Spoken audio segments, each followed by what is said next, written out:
Welcome to the Ohio Statewide Family Engagement Leadership Summit. We're glad that you can join us on this day of professional learning.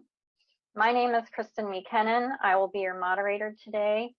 To ensure that you are where you want to be, this is session number 3 entitled Empowering Families to Lead. If you have any questions or concerns or technical issues, please message me privately in the chat. And to ensure that we get the most out of today, we ask that all participants turn off their webcams, which it looks like you all have off, and your microphones. There might be a chance at the end where you can unmic if you have a question. If you have any questions for the presenter, please use the chat feature. I will collect those through the presentation, and then I will share those with Ms. Beard at the end so that she can address those. So without further ado, I'd like to present our speaker to you today, Ms. Laura Beard. Laura? Thank you, Kristen. Good morning, everyone. Good Friday morning at that. I'm happy to be here and appreciate the invite to share about parent leadership and our history of parent leadership in Kentucky. I am the Family Engagement Senior Manager at the Pritchard Committee, and I'm a parent of 3 children, 1 adult son who is a second-year teacher, and then both girls of mine are in high school at this time. And so I have been a family advocate for more than 15 years. I got my start when my younger daughters came to me through foster care and had some challenges related to different things that they were dealing with in early childhood, and then went into need of an IEP when they started school and so forth. And we've kind of been on that journey ever since. I came to the Pritchard Committee in 2019, but prior to that, I served as the maternal and child health family coordinator for our Department for Public Health in Kentucky. And prior to that, worked as a family lead in the Department for Behavioral Health. So leading families and families as decision makers is a passion of mine, and I am glad to be here today to share with you the strong history that Kentucky has had when it comes to parent leadership in education. Just a bit about the Pritchard Committee. I tell folks that the Pritchard Committee name doesn't necessarily define what we do, and so we have a strong history in Kentucky as an educational advocacy organization, but we do so many things. And so here's just a snapshot of who we are. We are an independent, solutions-oriented, and citizen-led nonprofit. We were established in 1983 and really were instrumental in the Kentucky Education Reform Act of that time. Since then, we have strategic plans that lead us into different areas of work, and our Groundswell initiative is really about continuing to cultivate community leaders to respond to education in terms of what's happening locally. We try to provide them with community profiles so they understand the whole child. They understand what the community needs are, the community strengths are, and that they can then become active members of our education Groundswell initiative and help us with education priorities in Kentucky. We have our Equity Coalition. That's, I think it's at 160 plus people who are dedicated to increasing not only awareness around equitable issues in Kentucky, but looking for solutions around equity in education for our state. We have our Strong Start Coalition, and that's really focused on early childhood and building that stronger start for our children birth to age 5. And then we have Pritchard Committee Fellows, they're in yellow, who are actually teacher fellows who are nominated each year. And they work together to curate a teacher letter. And it's kind of a Dear Kentucky Teacher. And they work through some of the things that are at top of mind for teachers and are priorities for teachers. And they work to share their message in hopes of creating a better environment for teacher excellence. And then I'm here today to talk about our Commonwealth Institute for Parent Leadership. And that is our premier leadership event that we have. It runs October through May, so it kind of runs with a calendar year. We do many other family engagement activities, but our fellowship through CIPL, which we abbreviate it, is what we're kind of known for in terms of leading parents. So today in our hour together, I want to talk about that history of family leadership in Kentucky, how we identify families for the fellowship, barriers to effective leadership, and why leadership matters. So since its founding in 1983, the Pritchard Committee, like I said, focused on fueling citizen interest in education. Our path to a larger life really set the stage for how community members could build, maintain interest, and help us move to our education priorities. We did that through holding public forums. We hosted debates for political candidates. We facilitated workshops for activists. We issued reports and statements. We did a lot of the research and the groundwork for folks who were kind of feeling like we don't know what's happening in education right now. So we were kind of the voice for education. Spoke to hundreds of local civic organizations, which is still something that we do quite often. And we are nonpartisan, but shared views of the public to any political candidate, and made sure that we were sharing their voice all the way up. Ultimately, all of these efforts brought us to a focus around parent leadership and why parent leadership was important. And I remember stories of parents being asked not to come to board meetings back in the 80s, or parents not even allowed to attend board meetings. And then parents who felt very empowered through their connection to the Pritchard Committee, and they ultimately would just show up at a board meeting and maybe have a seat in the back on the floor. And so that's the kind of movement that this parent leadership, this Pritchard Committee work really did for education reform in Kentucky. We are celebrating our 25th year of CIPL. So this will be our incoming class of 2022, and they will graduate in 2023. Will really help us kick off that 25th year celebration. And we started small. We still are pretty small, but over the course of the 25 years, it says 2,500 fellows. We're closer to around 2,750 at this point. So we feel like that's a huge success to have that many parent leaders throughout our state who have been through this program. And at one time with Governor Steve Beshear, there was an endorsement, and so it was noted as GCIPL. We still have a lot of folks call our office and ask about GCIPL, which is the Governor's Commonwealth Institute for Parent Leadership. And we have since went back to just CIPL, but are excited to announce that this fall we will be opening a center community CIPL local approach. And so that's something we'll be announcing in November. I want to talk a little bit about how we start empowering families as leaders. And we know that there's a spectrum of family leadership, and we like to refer to Epstein's 6 types of parent involvement here. I'm also going to show you an adaptation of Hart's Ladder and also a community model in the next slide. But really, we know that parent involvement starts in many different ways. Sometimes it's just families learning about ways they can support their child at home. Then it can be, communicating that two-way communication between the home and school. Some of our parents get interested in volunteering or find their niche in their school, and so that they feel confident that they can be an integral part of the school and be on the team. There are families who would prefer not to be in the school, but really support that student learning at home. And then there are families who want to take a step up into decision-making and advocacy. they see a need, they want to make a difference, they're passionate about making a difference in their child's school.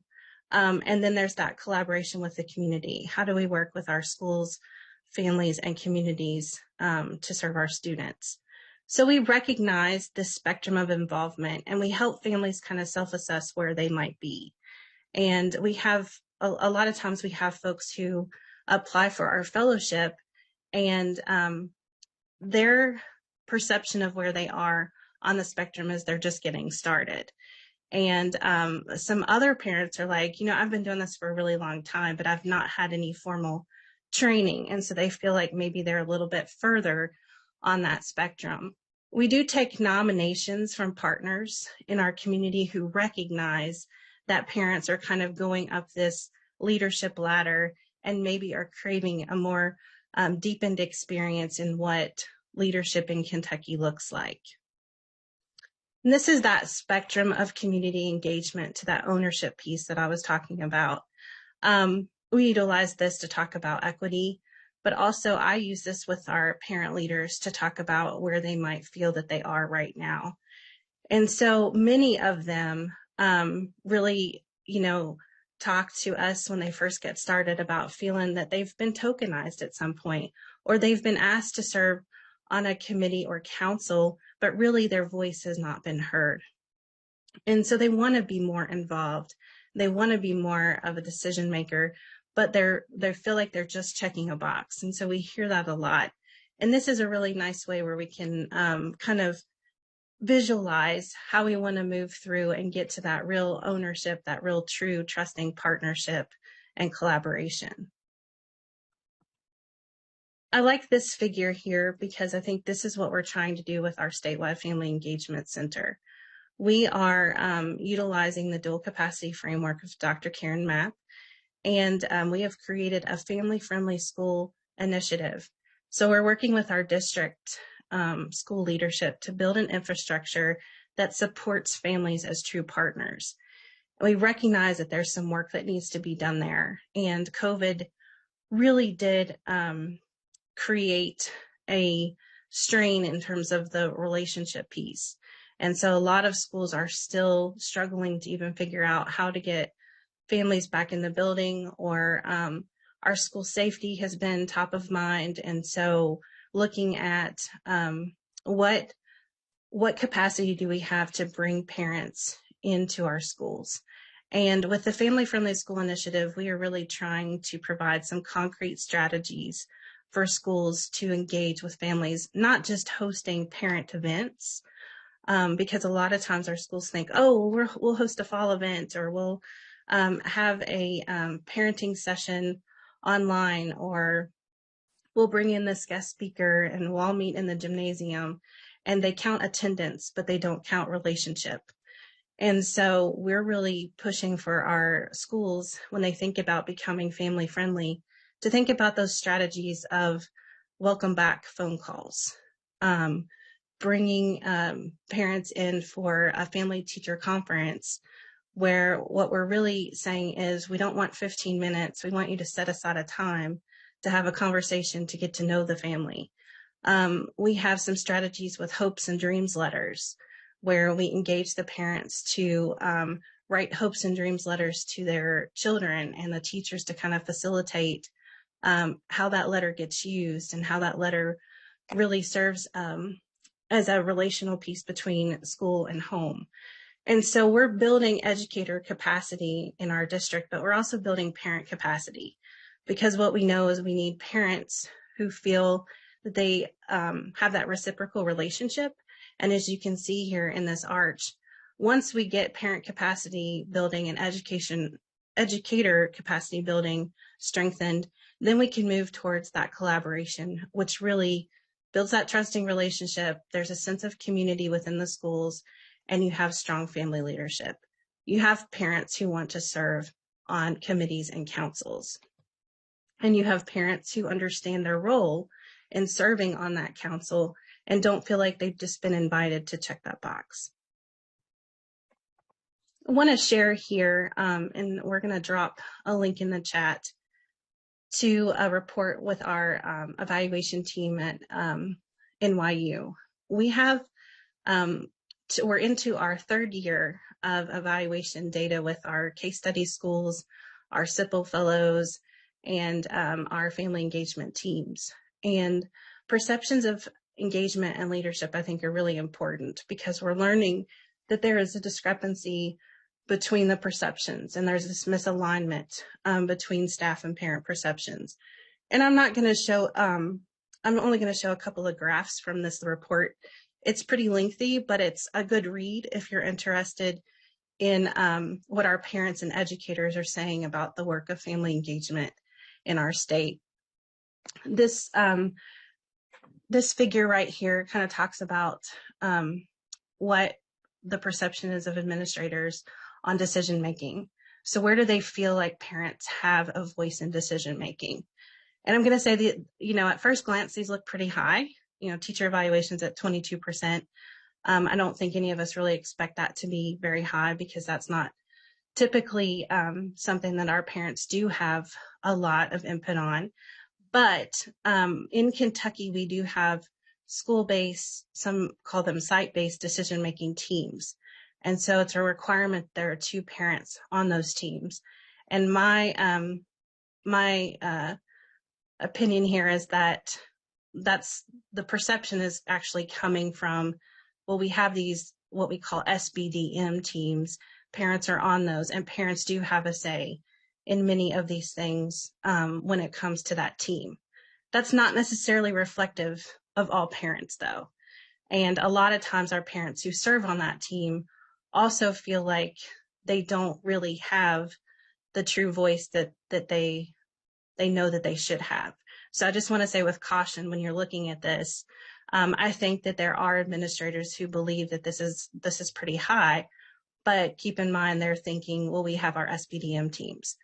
Do they always work the way they are intended? Not necessarily. So we've got some work to do here, and we've got to figure out why these perceptions are different between our families and our staff. And what we did find was that staff did have higher perceptions of school outreach to families and comment for that family leadership decision making. I also wanted to share this slide, and these were just some barriers identified in 2021. I will be very anxious to see when our survey results are in after this next year to see what the barriers are, because as things have returned to somewhat normalcy in terms of meeting in person, we're still recognizing that our parents are overwhelmed. Many parents say we're being asked to do a lot of things. Schools are saying we're being asked to do a lot of things. And many of us took on new things during COVID that we're continuing to do, and we're still layering on top of that the things that we did prior to COVID. And so it'll be interesting to see what barriers are identified in this next year. As you can see here, we've got a 0 means no challenge to 3 means big challenge, and we're somewhere in the middle here with COVID-19 and busy schedules. I think, like I said, I think that this will change in our next survey round, but really these are probably not groundbreaking to anyone in terms of what the barriers are. So what does CIPL look like in 2022? I talked about the history of CIPL as it began 25 years ago, really as an approach to reach families in this citizen movement effort that the Pritchard Committee has. Our statewide fellowship is webinar-based and was webinar-based before COVID. So we were really able to pivot very nicely with our fellowship to stay the course because our fellowship was already being done through Zoom.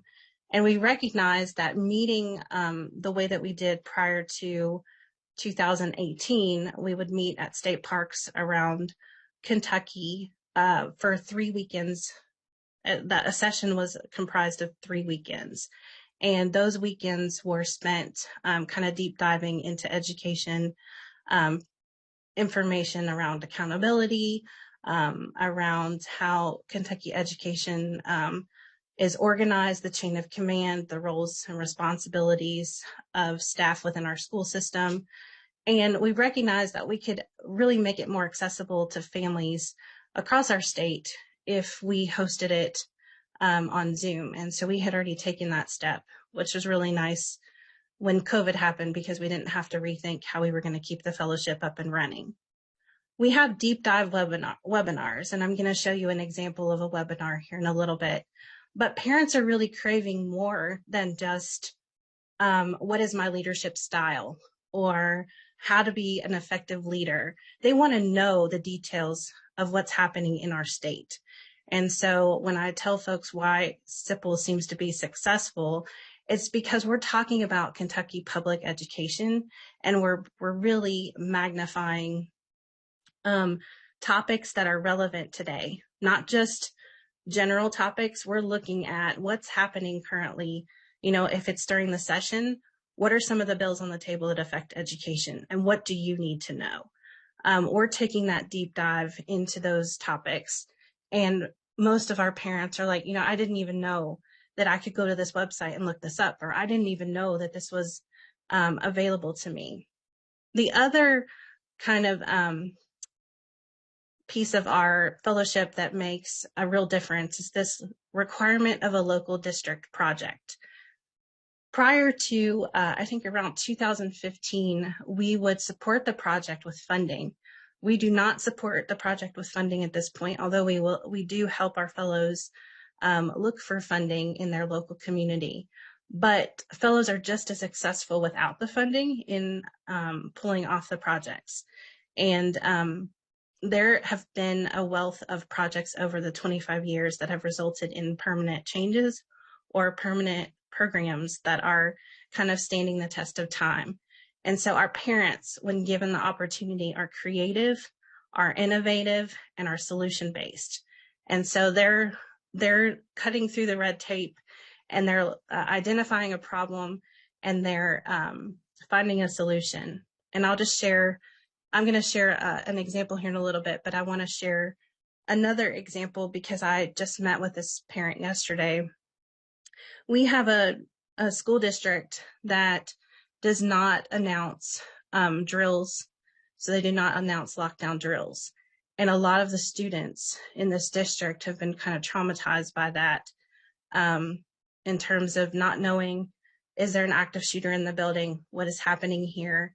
And parents, you know, have been kind of concerned, like, why are we putting our students through this? We want our students to be safe, but we also don't want to receive texts from our students, you know, because they're hiding in a corner and they think there's a shooter in the building when it's just a drill.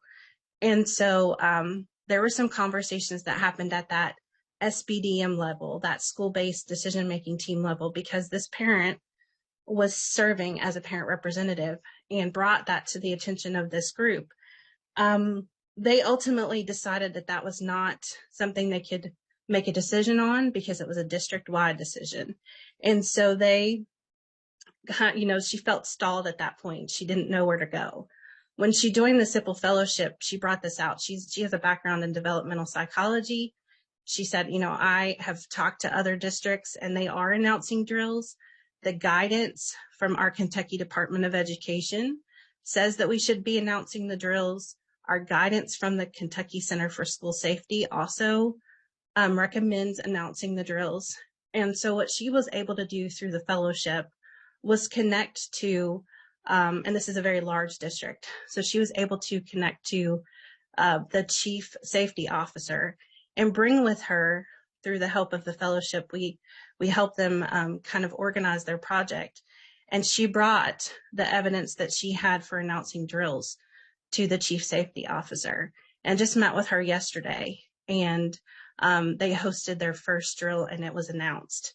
And it was because of her work that she had done with the chief safety officer to ensure that he had all of the information to make that decision.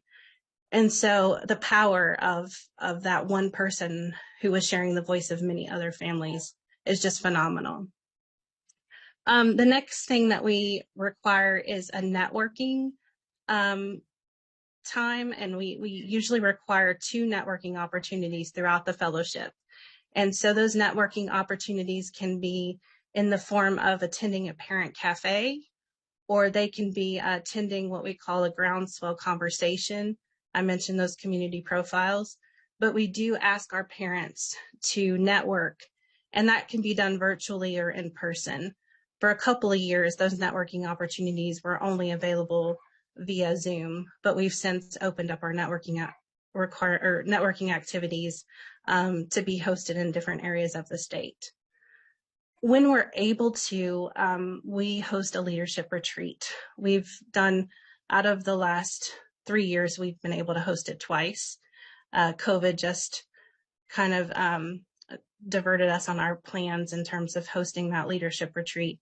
But we recognize the statewide fellowship being webinar based doesn't allow for that in-person relationship between the candidates to kind of develop. And so we really feel like having a retreat that's real focused on team building amongst the candidates in the class is important. And so we're excited that we have tentatively scheduled in for January of 2023, our next leadership retreat.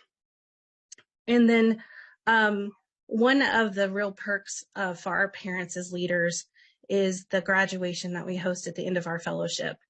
And that is supported by our Kentucky Department of Education. And so our commissioner is usually on hand to present the certificate along with our president and CEO to our candidates, and they're given fellowship status at this event. And these awards really mean a lot to our families. We give them a template for a write-up for their local newspaper. Like I said, the commissioner is involved, so he receives a list of parents who have been through the fellowship, and then he congratulates the superintendent in each district, letting them know, that they had, X amount of parents in their district go through the fellowship. So it's just a really nice way that we can say that, we're putting this kind of stamp on this parent really committed over the course of this fellowship time to make a difference locally. And so we uplift them as much as we can. And we hope that it leads to opportunities. And we have some goals around those opportunities in terms of serving on a local school board, because parents who go through CIPL like to say, I'm a CIPL graduate of the class of 2013, or I'm a CIPL fellow, and it really carries with them, and it's something that they're proud of. And many of them will use it on their resume or as they're applying for other opportunities for parent leadership in our state. The mission of CIPL is really for families to get that relevant information like I talked about. I think it's important that they don't have outdated information when they're trying to serve in the decision-making role. And so many times families go to websites that are outdated, or they find information, and we know that education changes so quickly and our information changes so quickly that we really feel a duty at the Pritchard Committee to stay abreast and on top of what's happening currently in education so that we can make sure our fellows have the best information possible. And so we utilize our Pritchard Committee staff. We're small but mighty, and we have a membership of Pritchard Committee members who are out throughout our state and serve in our 6 district areas in terms of congressional districts. And so we have around 150 Pritchard Committee members who are just kind of volunteer members who support this work. And we look for expertise with our staff, with our members, with former CIPL fellows, with those teacher fellows that I mentioned. Any of our partners and supporters, businesses, can serve as presenters and expert contributors throughout the year. So we invite them to our deep dive webinars. We encourage them to bring information to our parents. And when our families ask for certain information, we go out and we find the person who can bring that information back to them. I mentioned that we have a goal of connecting with that networking requirement. We want to make sure that our families are connected and mobilized in their local community. And we have a strategic plan called the Big Bold Future which they can utilize to deepen their engagement. You can find our Big Bold Future report on our website, which I think was dropped in the chat earlier. I encourage you to kind of visit our website. You'll learn more about CIPL, but also about some of the other work that we do. And we really try to tie our parent leadership back to all of those other buckets of work that we do that I mentioned on our informational slide. So candidates build this network of support. They feel that they have members at their disposal. So they need a contact with someone at the Council for Post-Secondary. We can, make that connection for them. Or they need to know how to access statistics for some project they're doing. So we connect them to our KY Stats group. Candidates understand the history of the Pritchard Committee and how important Kentucky citizen mobilization is in order to ensure that we are reaching our educational outcomes and goals. Our goal, too, is around leadership and decision-making. We want our local boards and councils to have knowledgeable families who serve in these roles. We want families who are familiar with looking at budgets, who understand the accountability system, who know how to ask the right questions. And we hope that as we host each class that we are providing our local districts with knowledgeable parents who can serve in that capacity. Candidates know what leadership roles are available to them. Many of our parents come into the fellowship and are surprised that there are so many parent representation opportunities that are not filled. We have local school boards that are looking for, folks to not run for office and there's an available seat, or the SBDMs are having trouble finding parents, or some of the other localized committees, they want to add parents, but they don't know, how to recruit. And so when we pull our folks together for our webinar series, one of our webinars is focused on what opportunities are out there for parents to serve and what is the application process. What does it look like? What are the requirements? What are the deadlines? And we try to make sure that our candidates are aware of those. Candidates also connect to a pathway of leadership opportunities within the local district and family leadership associations. We're looking at this pipeline of family leadership. Do we have families on the spectrum who are building their skills so that they can serve as decision makers down the road? And then confidence. Confidence is very important. And that seems to be a reoccurring theme amongst our parents, is that when they graduate, they feel that they are more confident to serve in many ways, and they feel that they know education is a lot to take in, but they feel like they know what they're talking about. They can be at the table and they can provide honest feedback about what may be the particular issue at hand. Kentucky families are creating that groundswell, which is that movement that we talked about, because they have that confidence in those skills. And then through that planning and implementing of the Parent Leadership Project, that they really gain a sense of how to see something through, how to have an idea, how to look at a problem, how to come up with a solution, and how to work through that process and find the connections and do the homework and make a change in their community. And then we do ask our candidates to provide information on their project's impact and evaluation results. And so they're looking at surveying the groups that were affected by their project, and they report out to us.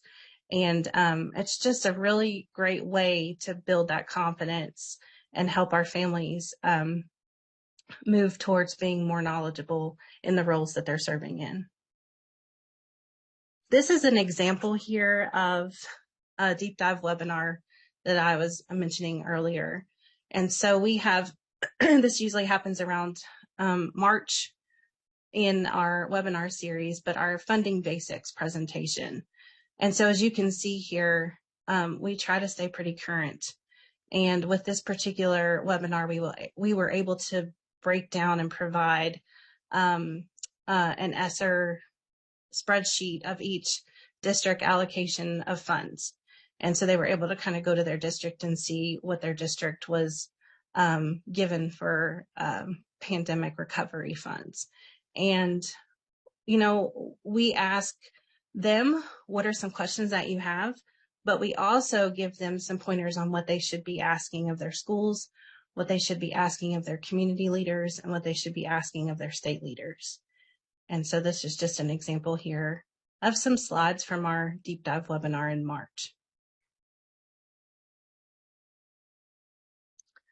I'm also going to share another example project, and I know this is a lot of text on the screen, so I'll try to sum it up. In Infinite Campus, there's an ability to build in a language preference flag, and this particular CIPL fellow also works within the school system and recognized that there were many students, over 350 students, that had selected Spanish as their preferred language of communication. But that just was selected and nothing was really ever done about it. So they would still receive automated phone messages, they would still receive phone calls and communications in English. And so this candidate, this now fellowship or a fellow,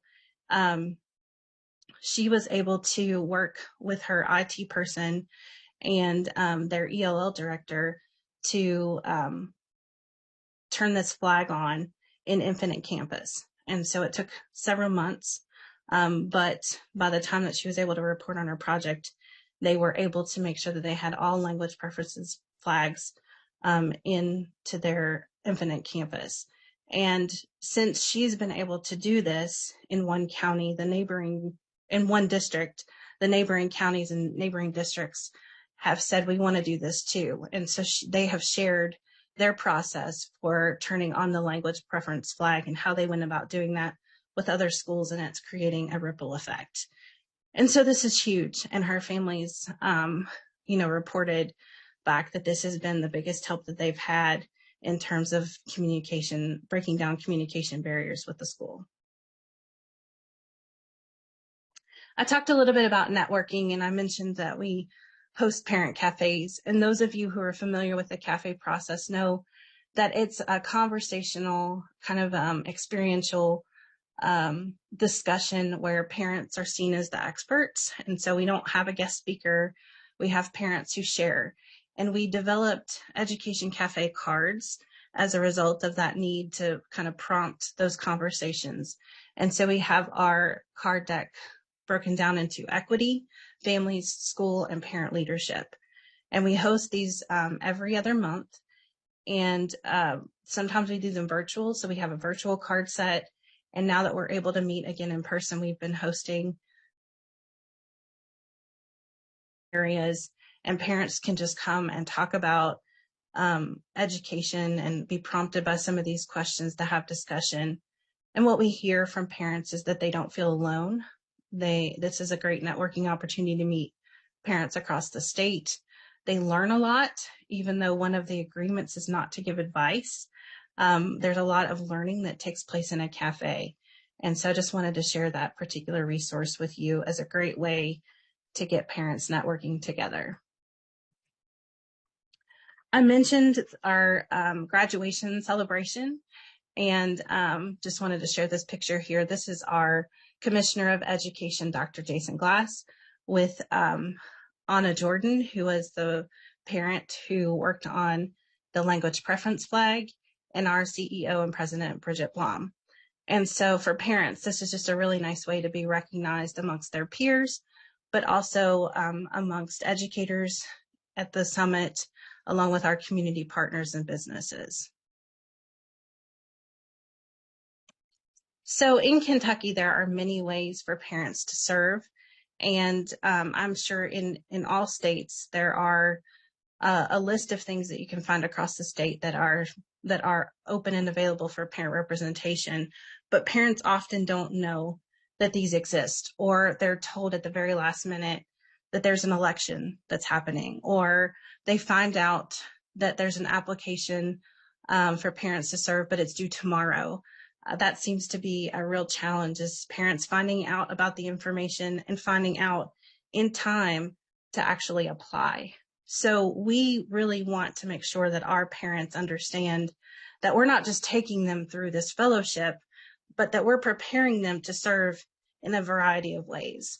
So I've just listed here some of our school district ways that they can serve, and also our state opportunities. That site-based decision-making team that I talked about is that local team that's comprised of a principal, teachers, sometimes the family resource center director, and 2 parents. At the middle and high school level, they try to include a student to serve on those teams. The family resource youth service centers all are required to have an advisory council. And in Kentucky, we have family resource youth service centers at almost every school. So those advisory councils are very important because they determine how the grant funds are going to be spent. They look at localized needs of students.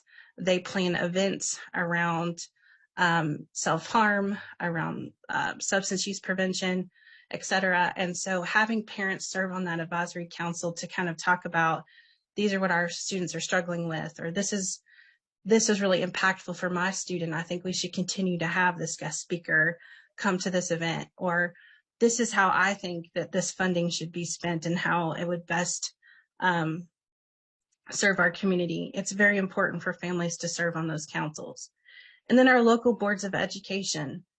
Like I mentioned, we are sometimes contacted by our Kentucky Association and they say, you know, we didn't have people in these different counties run for school board. And do you have any parents who would maybe want to be a write-in candidate? And so the importance of serving on that local board of education. And then at the state, we have opportunities. We have our Family Partnership Council, which is hosted by our Kentucky Department of Education and is really a voice to the commissioner. So parent organizations, we are, my coworker, Brooke Gill, she serves as the chairperson on this Family Partnership Council, and then parents from across the state. And really, they're bringing the voice at the local level to our Kentucky Department of Education and saying, these are the things that are happening right now in parent engagement. These are the barriers for parent engagement, or these are the things that parents are struggling with. And so that Family Partnership Council, making sure that we're continuing to populate it with parents who are knowledgeable about what's happening in their local community.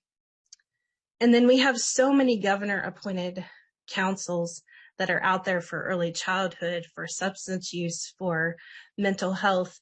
And the list goes on. And there's a website in Kentucky dedicated to hosting those available opportunities, the applications. And most of our parents don't know that those exist. You know, they didn't know that they could apply to serve in certain ways. And so we make sure that they have that list of governor appointed councils, and that those councils are getting parents that they need to serve in that way. And then our State Board of Education also requires that they have parent representation.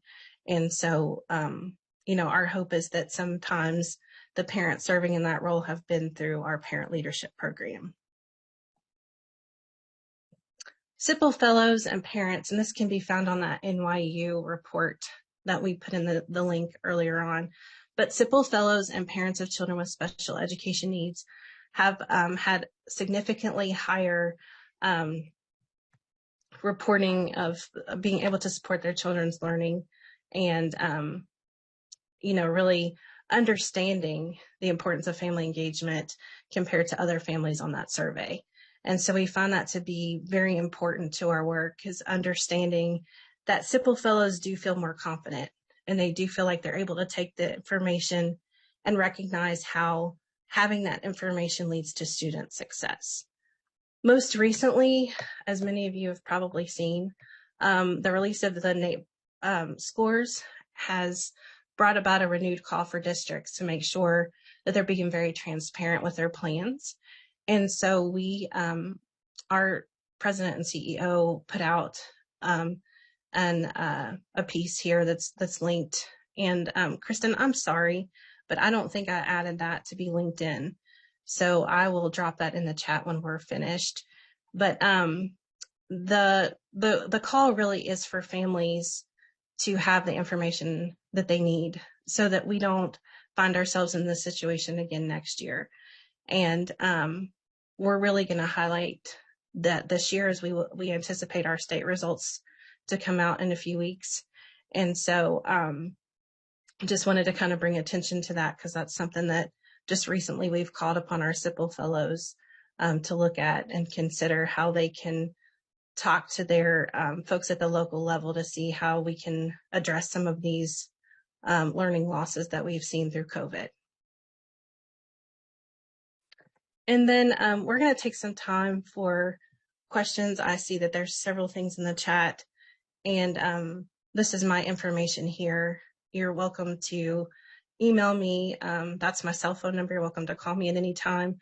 And then we dropped both things in the chat earlier on, but just encourage you again to check out our website and look at our family engagement tab. And then I think our research study with our statewide family engagement center is pretty eye-opening and tells a nice story about the perceptions of parents and educators around family leadership.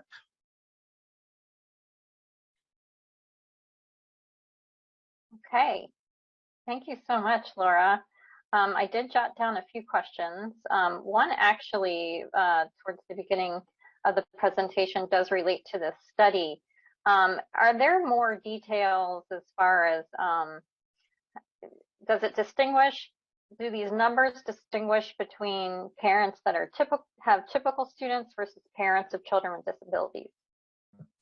Yes, it does. And so the last slide that I talked about the difference between the CIPL fellow reporting and the parents with special education, that's something we've been able to really note both years of the survey. We're getting ready to go into our final year of surveying with this cohort. And so hopefully we'll see even stronger correlation between parents who are involved in our leadership program or some leadership program and parents who are connected to advocacy work because their child is receiving special education services. We know those parents tend to seek out resources earlier, and a lot of those parents also find us in CIPL and come through CIPL, and we have many of our parents who serve on our committees that are that have children who have received special education services, and they're very great at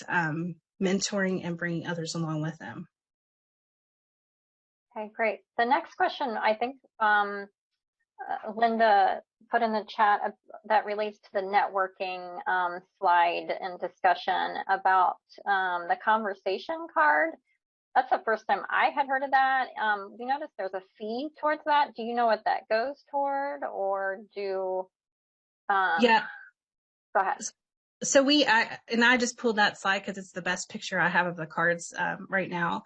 We just got our first card sets. We've been using them virtually. So we've had a PDF version, interactive card set that we've used for Zoom. But because we were able to host some events over the summer, we got our card sets printed and our boxes put together. And that's just our fee. If you're going to buy the boxes from us, it's just our fee for how, the expense that it is to put the boxes together. Oh, okay. I understand. Thank you for clarifying that. Sure. And then I had another question. Have you ever worked, or does CIPL work with families for engagement in career technical education? We have an advisory council. So with our statewide family engagement center, our advisory council is made up of parents, organizations, and our community partners from early childhood through post-secondary. And so we do work with programs. We work with parents who are looking at transitions in adulthood, and we try to have that representation on our advisory council. We don't always have the luxury of who applies to CIPL, but we do have an educational options work group that looks at what are those options for parents from birth to post-secondary or higher education, whether it be certificate or career. We try to make sure that we have workshops and support the work in that way. Okay, great. Well, unless there's any other questions, if anybody wants to unmic and ask a question for Ms. Beard, they are welcome to do so now.